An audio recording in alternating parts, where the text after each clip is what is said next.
Saudari-saudaraku terkasih dalam Tuhan Yesus Kristus, selamat pagi dan berkah dalam. Kita berjumpa kembali dalam renungan harian Jumat 18 Oktober 2024. Hari ini kita rayakan Pesta Santo Lukas, pengarang Injil. Ia lahir di Antiokhia dari keluarga kafir. Antiokhia adalah kota termasyhur ketiga di Kekaisaran Romawi, luas dan makmur. Pertama kali orang-orang Kristen menyebarkan Injil karena penganiayaan di Yerusalem. Mereka mewartakan Tuhan Yesus dan berhasil mempertobatkan banyak orang, baik Yahudi maupun non-Yahudi. Salah satu yang bertobat adalah Lukas. Ia adalah tabib yang terkenal dan kemudian menggabungkan diri dengan Paulus menemani perjalanan ke Makedonia dan juga ke Yerusalem dan Roma. Ketika Paulus ditangkap, Lukas mengunjunginya dengan setia. Maka tidak mengherankan Paulus mengatakan, hanya Lukas yang setia menemani aku. Lukas akhirnya mengumpulkan bahan-bahan untuk ditulis. Dan bagian pertama Kisah Para Rasul, Lukaslah yang menulis. Ia terus memberikan hidupnya untuk Yesus dan perhatiannya adalah orang-orang kecil, orang miskin, orang menderita. Maka dalam Injil ditunjukkan Allah yang berbelas kasih kepada manusia dan rela mengampuni. Lukas akhirnya menuliskan pengalaman iman itu dan menjadi Injil yang kita kenal sampai sekarang. Kabar gembira ditujukan kepada semua orang, khususnya yang miskin, lemah, tersingkir, dan orang-orang pendosa. Maka Injil Lukas sering disebut Injil kerahiman Allah atau Injil cinta kasih. Akhirnya ia meninggal pada usia 84 sebagai martir.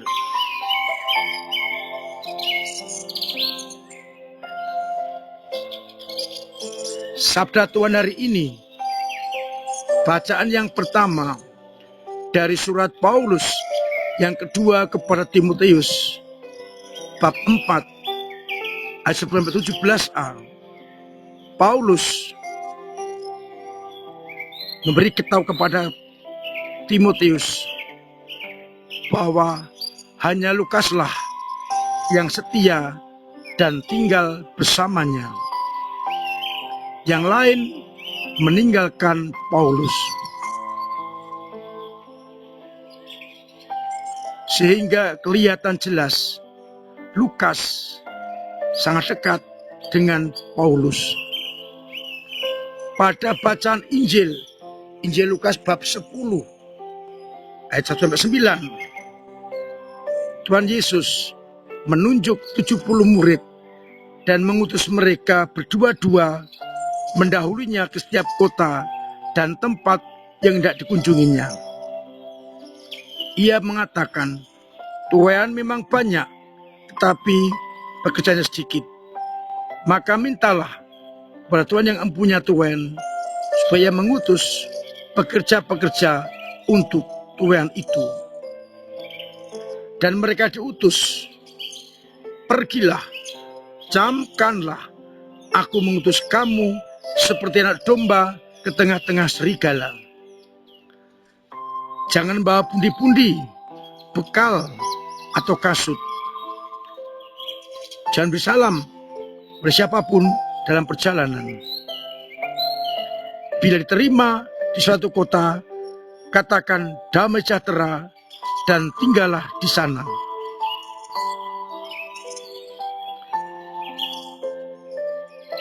Dan apabila ditolak, tebaskan debu kaki dari kota itu. Wartakan kerajaan Allah sudah dekat. Saudari-saudaraku terkasih dalam Kristus, kesempatan bagi kita untuk merenungkan sabda Tuhan yang sungguh indah ini, khususnya bacaan yang kedua. Yang kita perlu sadari adalah, pertama-tama kita sebagai orang yang dibaptis menerima tugas tanpa kecuali, yakni pewartaan Injil, mewartakan kabar gembira. Dan kita diberi rambu-rambu. Yang pertama, kita diutus seperti anak domba ke tengah-tengah serigala. Kita coba membayangkan anak domba yang tambun dikelilingi oleh serigala. Yang ada pasti ketakutan dan membayangkan kematian. Apa yang mau dikatakan oleh Yesus lewat perutusan ini, yakni dalam mewartakan Injil banyak tantangan, banyak resiko, banyak hambatan, bahkan kematian menghadang. Kita diingatkan konsekuensi atas pilihan dan panggilan kita tidak mudah. Maka ketika kita mengalami tantangan, hambatan, kesulitan, itu kita sadari kita seperti anak domba di tengah-tengah serigala. Pertanyaan yang muncul dalam hati saya,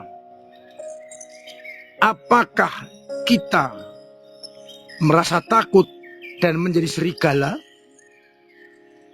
Ataukah kita menjadikan serigala itu seperti anak domba yang berbalik menjadi serigala yang berbelas kasih, yang mengikuti sabda Tuhan? Kita mencoba tetap mewartakan kabar sukacita agar serigala itu menjadi domba. Yang kedua, para murid dilarang membawa pundi-pundi, bekal atau kasut. Dilarang membawa bekal. Artinya kita harus berani menyandarkan diri kepada Allah yang mengutus kita, yang pasti akan memberikan keselamatan kepada kita. Berhadapan dengan anak domba yang di tengah-tengah serigala, kita yakini Allah akan melindungi sang anak domba dari cengkeraman serigala. Bukan bekal kita, bukan kepandaian kita, bukan kekuatan kita yang menyelamatkan, tetapi Allah yang telah mengutus kita. Dan tugas kita adalah mewartakan datangnya kerajaan Allah yang sudah semakin mendekat, yang harus kita sampaikan kepada semua orang agar bertobat. Untuk itulah Lukas menuliskan pengalaman iman dalam bentuk Injil agar semua orang bisa mengenal Yesus lewat Injil Lukas. Bagaimana pewartaan kita? Kalau Lukas meninggalkan tulisan agar orang percaya kepada Yesus, kita pun bisa menjadi Injil-Injil masa kini dalam hidup, perkataan, dan perbuatan kita kepada orang lain. Kalau kita menghadirkan Kristus, itulah bagian salah satu Injil yang kita wartakan kepada banyak orang. Semoga kita mampu menjadi Lukas-Lukas yang baru, yang mewartakan Injil dengan cara kita masing-masing, agar akhirnya serigala-serigala berubah menjadi domba-domba yang jinak, yang setia kepada Allah. Tuhan memberkati kita sekalian. Amin. Marilah berdoa. Bapa yang penuh kasih, kami bersyukur atas Santo Lukas yang meninggalkan Injilnya bagi kami, sehingga kami boleh mengenal putramu lewat Injil Lukas. Biarlah kami juga mampu menjadi pewarta sabda dengan cara hidup kami masing-masing, sehingga orang mengenal Engkau lewat perbuatan dan karya kami, bertobat dan diselamatkan. Semoga akhirnya banyak orang menjadi pengikut putramu yang terkasih. Kuatkanlah iman kami yang kadang lemah, kadang jatuh, kadang mandek. Biarlah dengan kasih sayang-Mu, iman kami tetap bertumbuh dan berkembang. Semoga umat yang sakit Engkau sembuhkan, yang telah berpulang menghadap Engkau terima dalam pangkuan-Mu, yang beban berat Engkau ringankan, yang punya kesulitan ekonomi Engkau bantu usahanya, agar akhirnya mereka tetap mengalami perlindungan dan kasih sayang-Mu. Untuk itu, berkatilah kami semua, Bapa dan Putra dan Roh Kudus. Amin. Saudara-saudara terkasih, tetap saya dorong untuk hidup dengan pola hidup yang sehat, agar kita semua sehat. Terima kasih untuk semua usaha penjenengan dalam keterlibatan dengan gereja lewat doa-doa, karya, tenaga, dan dana yang pasti akan mendukung gereja dalam pewartaan Injil. Saya tetap ingatkan, amplop-amplop misi yang belum dikumpulkan, silakan dimasukkan dalam kotak persembahan. Ditunggu paling lambat akhir Oktober, yang akan membantu para misionaris dan tempat-tempat yang jauh untuk bisa juga bersukacita. Biarlah akhirnya Tuhan membalas cinta kasih panjenengan. Akhirnya saya mengucapkan selamat pagi, selamat merenungkan, salam sehat, Tuhan memberkati.